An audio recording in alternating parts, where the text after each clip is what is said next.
Can you accurately map the flow of absolute power in the American West? When analysts attempt to track the accumulation of wealth in California, they inevitably obsess over Silicon Valley software developers and Hollywood studio executives. This is a catastrophic miscalculation. Shielded behind the vibrant commercial facades of Los Angeles and the heavily fortified venture capital corridors of Palo Alto, an entirely different financial architecture has been constructed. We are investigating the untouchable Korean-American dynasties that have systematically acquired the foundational infrastructure of the state. From monopolizing entire urban districts to commanding the highest echelons of global tech financing, these are the 10 richest Korean families in California. Number 10. The Jin Cosmetic Engine. The arbitrage of aesthetics. To comprehend the modernization of wealth generation, one must examine how cultural exports are financially weaponized. Lauren Jin did not inherit a sprawling real estate portfolio. She built a high-margin liquid empire by exploiting a massive geographical and technological arbitrage opportunity. Operating out of Los Angeles, Jin recognized that South Korea possessed the most advanced, chemically sophisticated skincare research and development infrastructure on the planet.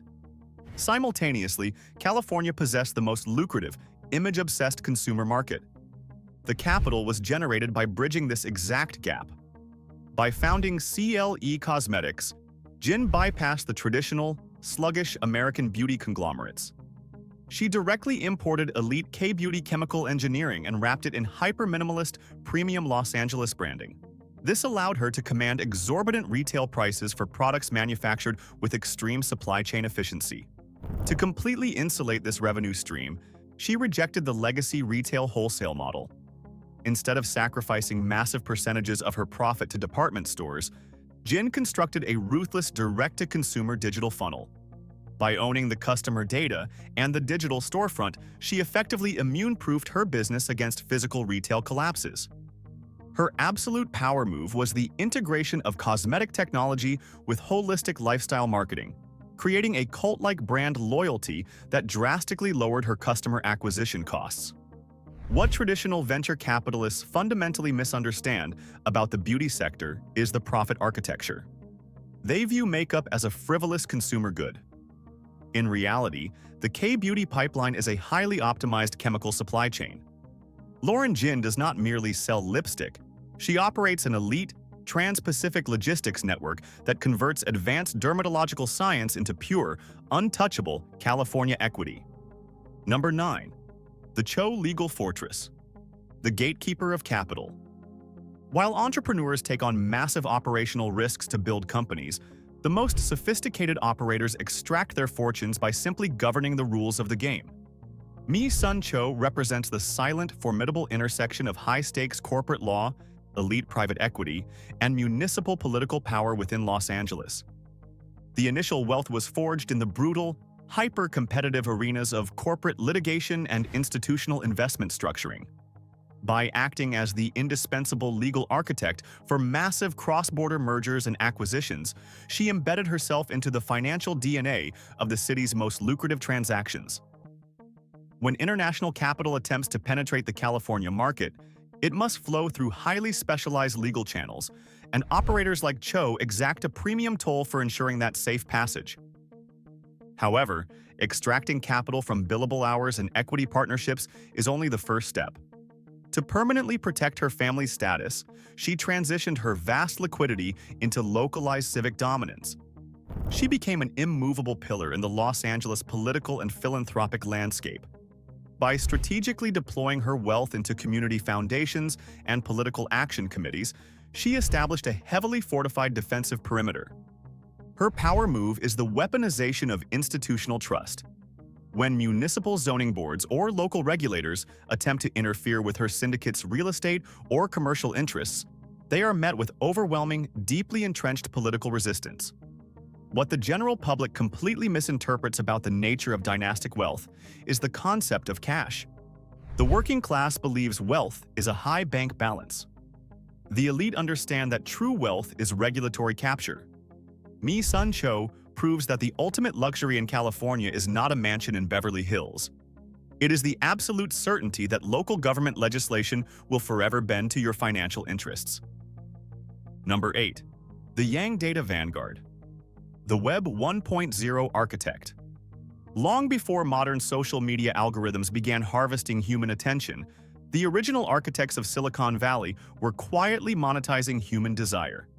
Michael Yang is a spectral figure in the history of California technology, a pioneer who understood the economics of the internet before the term Web 2.0 even existed. His fortune was aggressively synthesized in the late 1990s and early 2000s by recognizing that the internet was completely unorganized. Consumers wanted to buy products, but they had no way to compare prices across disparate digital storefronts. Yang co-founded MySimon, one of the premier comparison shopping engines on the early web. He aggregated vendor data, creating a centralized choke point for e-commerce traffic. He subsequently launched Become.com, continuing his dominance over digital consumer behavior. He protected his massive accumulation of capital through flawless macroeconomic timing. While thousands of tech founders were annihilated during the catastrophic dot-com crash, Yang executed his exit strategies with chilling precision, selling his platforms to massive corporate acquirers at the absolute zenith of market euphoria. The ultimate power move was his refusal to remain trapped in the grueling, high-stress cycle of venture-backed startups. He took his staggering liquid payout and quietly transitioned into the ultra-private family office model. He became a shadow investor, deploying his permanent capital into highly diversified, recession-proof asset classes far removed from the volatility of the Nasdaq. What contemporary tech journalists completely fail to grasp about the oldest Silicon Valley money is the objective of the game. Modern founders crave magazine covers and podcast interviews. The original architects, like Michael Yang, utilized the tech boom purely as a smash-and-grab operation, extracting hundreds of millions of dollars in liquid cash and vanishing into complete, untouchable financial autonomy. Number 7. The Quan supply chain. The grocery monopolists. When analyzing economic dominance, observers frequently ignore the most foundational human necessity: sustenance. The Kwon family, the masterminds behind the H-Mart empire, did not invent a new software application. They systematically conquered the physical food supply chain for the entire Asian American diaspora in the United States, establishing a particularly ruthless, unbreakable stronghold in California. The capital was generated through pure, relentless vertical integration. The Quan family realized that relying on third-party American distributors for highly specific ethnic produce and imported goods was a logistical nightmare. Therefore, they aggressively acquired their own sourcing networks, their own refrigerated logistics fleets, and their own massive centralized warehousing facilities. By controlling the exact flow of goods from the farms in Asia directly to the shelves in Irvine and Los Angeles, they annihilated their profit-draining middlemen. They insulate this multi-billion-dollar grocery empire through the strategic acquisition of commercial real estate. H-Mart does not simply sign standard tenant leases. They operate as the ultimate anchor tenant. Because their supermarkets guarantee massive daily foot traffic, they hold immense leverage over commercial developers. In many instances, the family's holding companies outright purchase the massive retail plazas they occupy. Their power move is the monetization of cultural gravity. By establishing an H-Mart in a California suburb, the Quan family instantly triggers a localized demographic shift.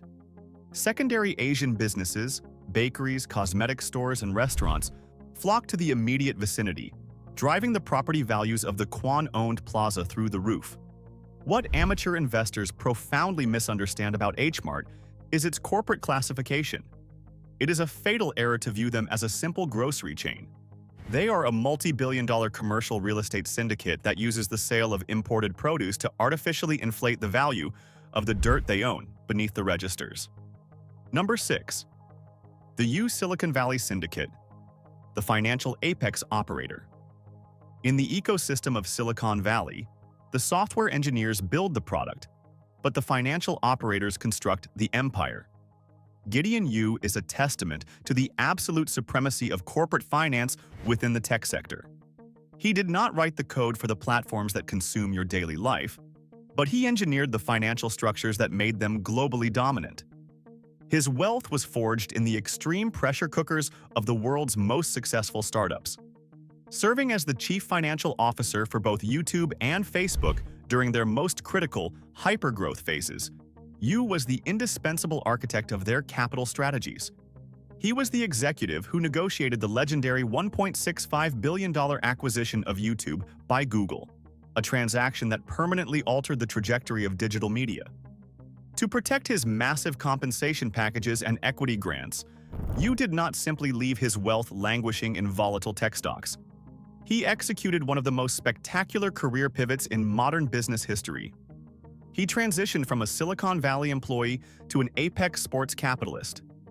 His absolute power move was securing a significant ownership stake in the San Francisco 49ers and eventually serving as the team's president. He spearheaded the financing and construction of Levi's Stadium, a multi-billion-dollar infrastructure megaproject. What the general public completely misunderstands about the role of a tech CFO is the leverage involved. They are not accountants. They are the chief diplomats of capital. Gideon Yu utilized his elite network and financial genius to extract immense wealth from the internet boom and instantly convert it into the ultimate unshakable American asset, an ownership position in a National Football League franchise. Number 5. The Kim e-commerce leviathan, the borderless sovereign. When a corporate entity achieves a certain magnitude of scale, it ceases to be a business and essentially becomes a digitized nation-state. Bom Kim, the founder of Coupang, represents the terrifying efficiency of borderless capital.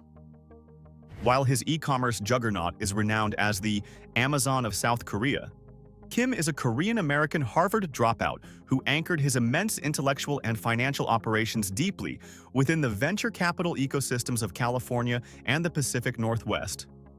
The fortune, which routinely fluctuates in the multi-billion-dollar range, was synthesized by solving an impossible logistical equation. South Korea possesses one of the most densely populated, highly demanding consumer markets on Earth. Kim did not just build a shopping website. He constructed an apocalyptic, hyper-efficient logistics military. By developing custom artificial intelligence to govern his warehouses and deploying a massive fleet of delivery drivers, he guaranteed delivery speeds that completely shattered global industry standards. He protected this massive operation by aggressively tapping into the deepest capital reserves in the United States.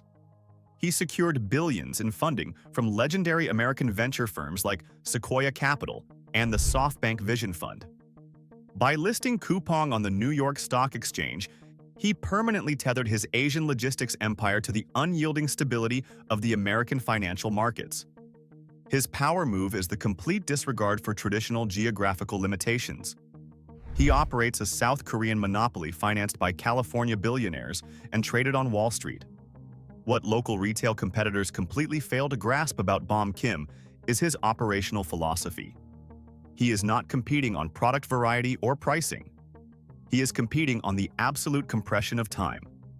He utilized American venture capital to build a logistics infrastructure so undeniably fast that it completely eradicated the consumer's desire to ever shop anywhere else.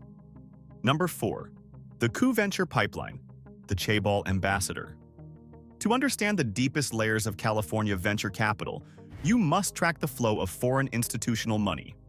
Brian Ku is not a standard venture capitalist. He is a direct scion of the founding family behind the massive LG and LS Group chaebols in South Korea.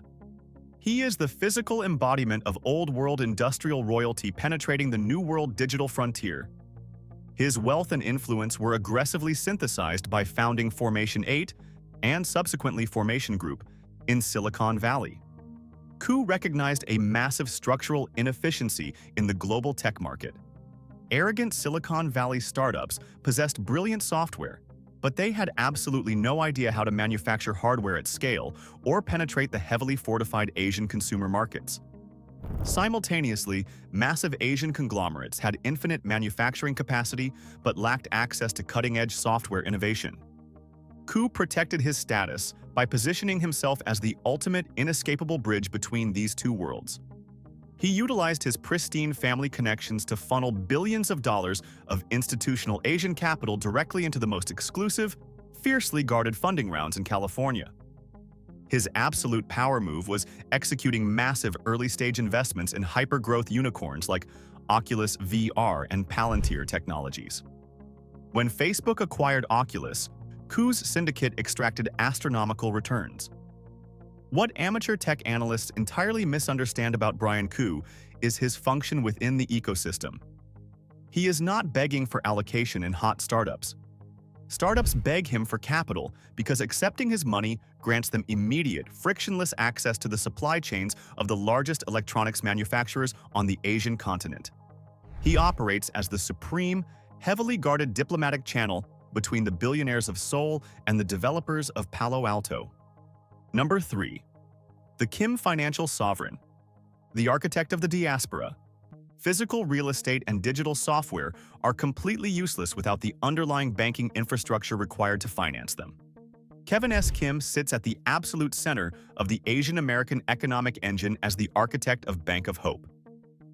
Headquartered in Los Angeles, this institution is the largest Korean American bank in the United States, commanding tens of billions of dollars in total assets.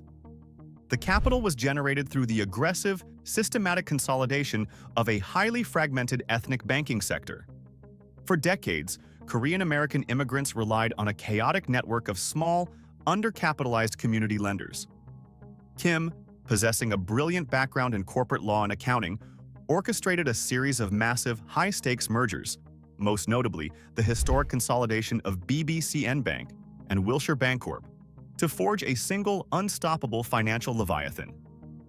He insulates this massive banking empire through extreme regulatory compliance and a total dominance of the Small Business Administration (SBA) lending market. While massive American megabanks ignore immigrant entrepreneurs due to a lack of traditional credit histories, Bank of Hope possesses the cultural fluency and specialized underwriting models to accurately assess risk within the diaspora. His power move is functioning as the invisible landlord of the entire community. When a Korean-American entrepreneur wants to open a massive logistics warehouse in California, acquire a chain of car washes, or purchase a commercial strip mall, they do not go to Chase or Bank of America. They go to Kevin S. Kim's institution. What the general public completely misunderstands about regional banking is the sheer density of its power. Bank of Hope does not simply hold checking accounts.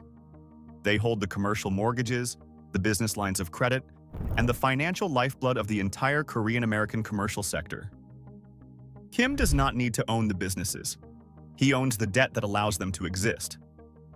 Number 2. The Chang fashion monopoly. The resilient leviathan.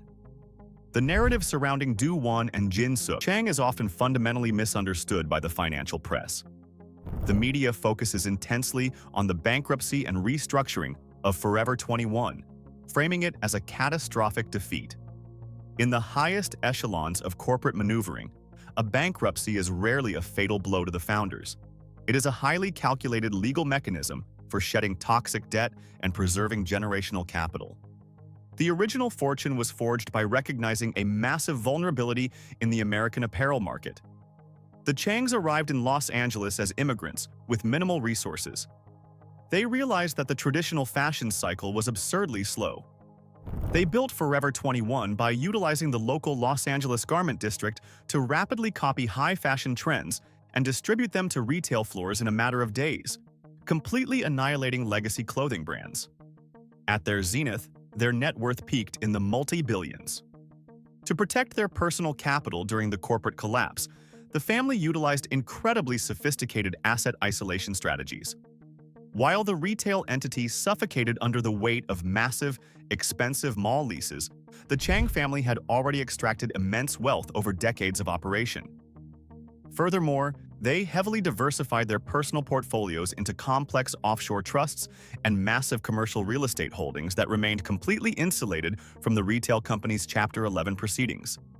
Their power move was surviving the retail apocalypse with their dynastic wealth fundamentally intact.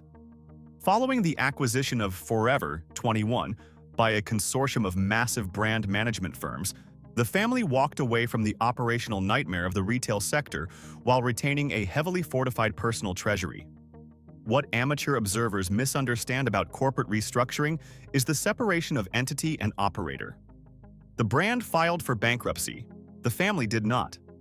The Changs proved that if you extract enough capital during the hyper-growth phase and build a thick enough legal wall, even the total collapse of a global retail empire cannot touch your private bank accounts.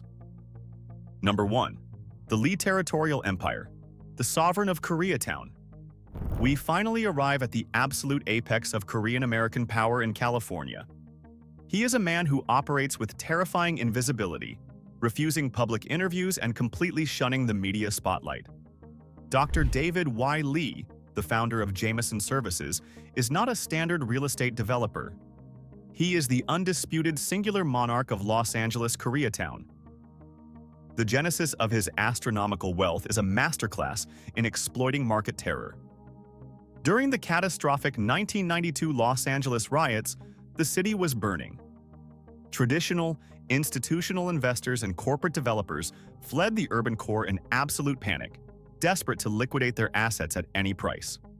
Dr. Lee, an internal medicine physician by trade, looked at the smoke and saw the greatest real estate acquisition opportunity of the century.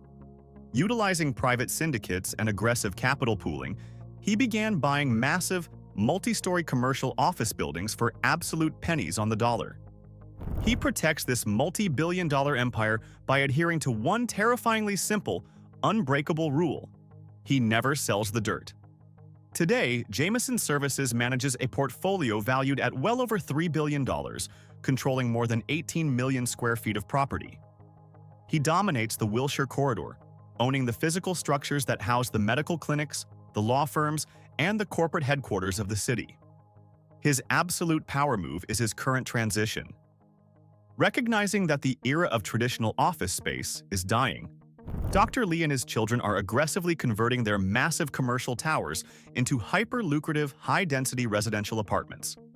He is monopolizing both the places where the citizens of Los Angeles work and the places where they sleep. What the general public completely misunderstands about urban geography is the illusion of public space.